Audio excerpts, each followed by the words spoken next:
South Africa has thousands of kilometers of beaches and in rich neighborhoods, hundreds, if not thousands of swimming pools. But alarmingly, only 1 in every 7 South Africans knows how to swim. According to the National Sea Rescue Institute, about 1,500 people drown each year, an average of 4 people per day. This is why the Institute has opened the 3rd of its NSRI Survival Swimming Centres.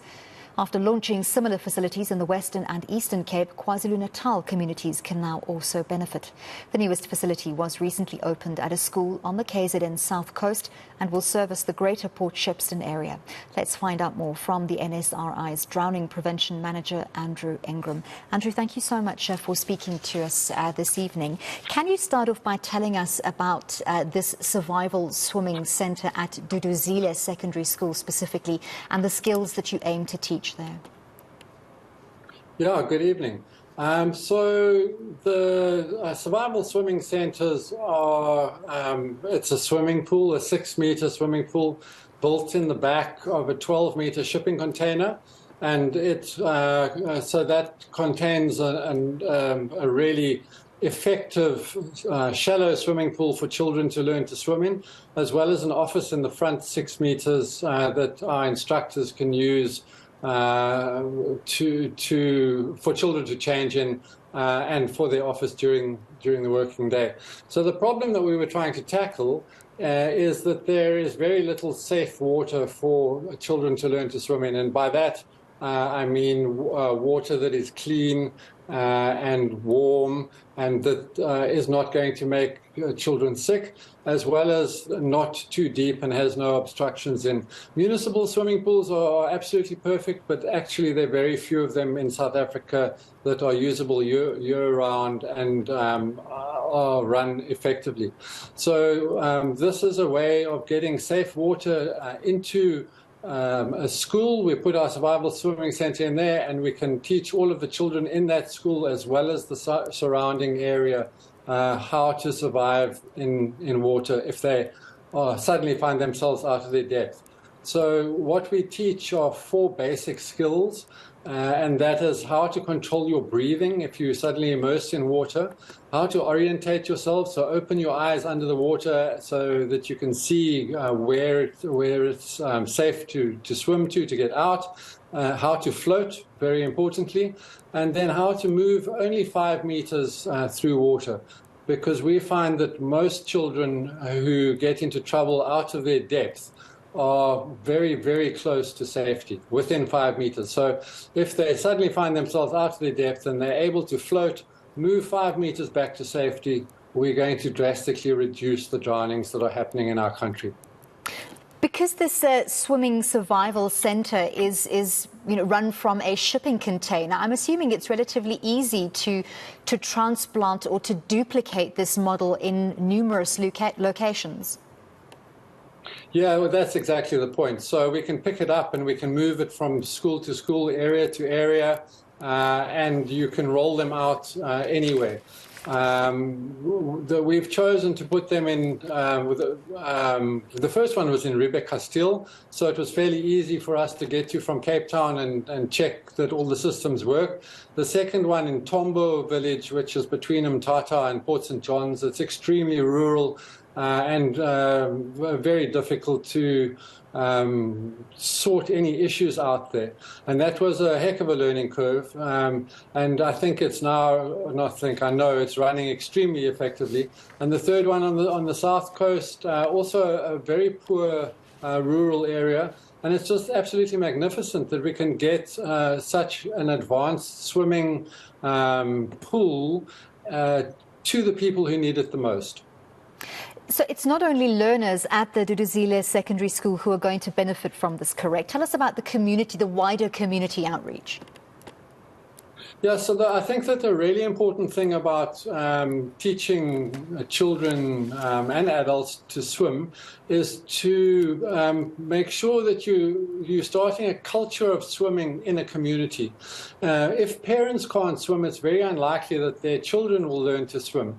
So we target the teachers in the school and then the community around it, and it just becomes absolutely normal that everybody can swim. And in a community such as the one that Duduzile Secondary School services, it's not normal. It's not a thing that people are taught to swim.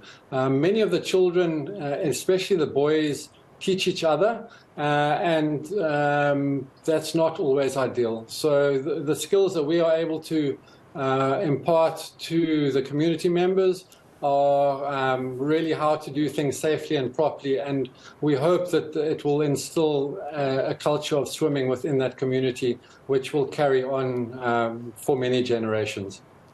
So, of course, resources are a huge challenge, and they're part of the reason why we don't teach water survival as an integral part of the basic education syllabus.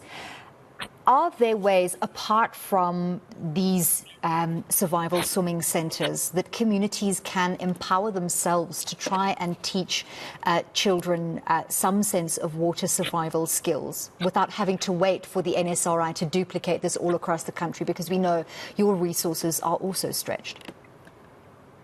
Yeah, there are ways. So our drowning prevention department has been working incredibly hard at rolling out survival swimming lessons around the country and using any water that we can that is safe.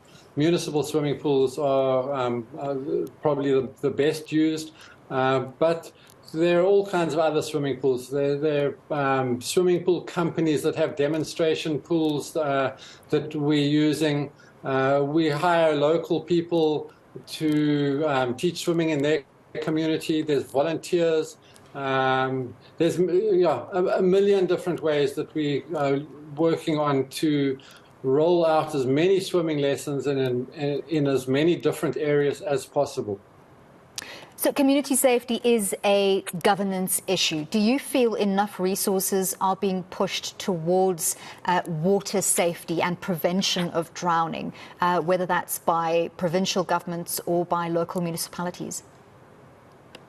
At the moment, absolutely not. But it's really a huge focus of NSRI, as well as many other organizations, in working together.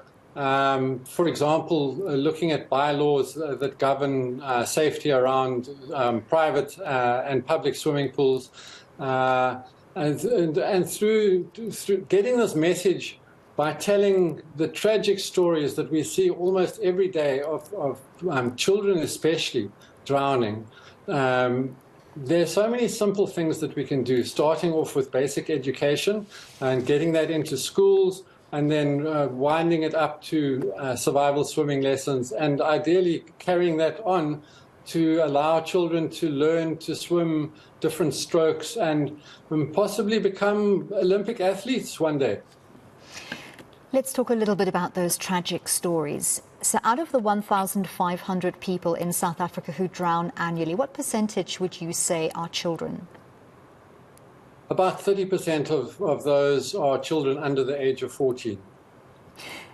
And looking at our most recent statistics, we've just come out of the festive season, lots of people on holiday. We saw a string of drowning incidents all along our coastal areas where people were hoping to enjoy the holiday season. However, you've been able to collate some of the numbers. Can you give us an overview of what the picture looked like? Yeah, I think, the drowning death toll in South Africa is terrible. But at the same time, there are so many incredibly positive stories. If you're looking at beaches, the work that lifeguards do are absolutely amazing. An example, recently, within the first week of January, we were monitoring one of our beach safety cameras, which looks at Strand Beach near Cape Town. And the operator of that camera saw a child being taken out in a flash rip current away from the beach. It was really an incredible piece of observation that she managed to see this child getting into difficulty. It was 20 minutes before lifeguards went started their duty. And through our emergency operations center, we activated Strand Surf Life Saving Club, and our camera operator watched a lifeguard racing across the beach, swimming to this child and getting him probably seconds before he was going to drown, bringing him back to the beach safely. And at the same time as this lifeguard was swimming the child out of the water, there was this huge response to him. The lifeguard walks the child out, carrying the little boy out the water, and his life was saved without a doubt. And it was such an amazing thing to actually meet the child's parents and him at our emergency operations center. And the operator who saw him getting into difficulty chatted with this little boy. And that's really what it's about. You know, we can talk about the statistics of 1,500 children, 1,500 people, of which 30% are children under 14. But when you actually talk to a 10-year-old boy who probably would have drowned if he hadn't have been saved by a lifeguard, that really just makes it amazing. Absolutely. You're completely right. We have to celebrate those good stories as well. And congratulations on this incredible initiative. We wish you well with this NSRI Survival Swimming Centre at Duduzile Secondary School in KZN, and hoping that many children and adults from that community can benefit from that centre. That was the NSRI's Drowning Prevention Manager, Andrew Ingram.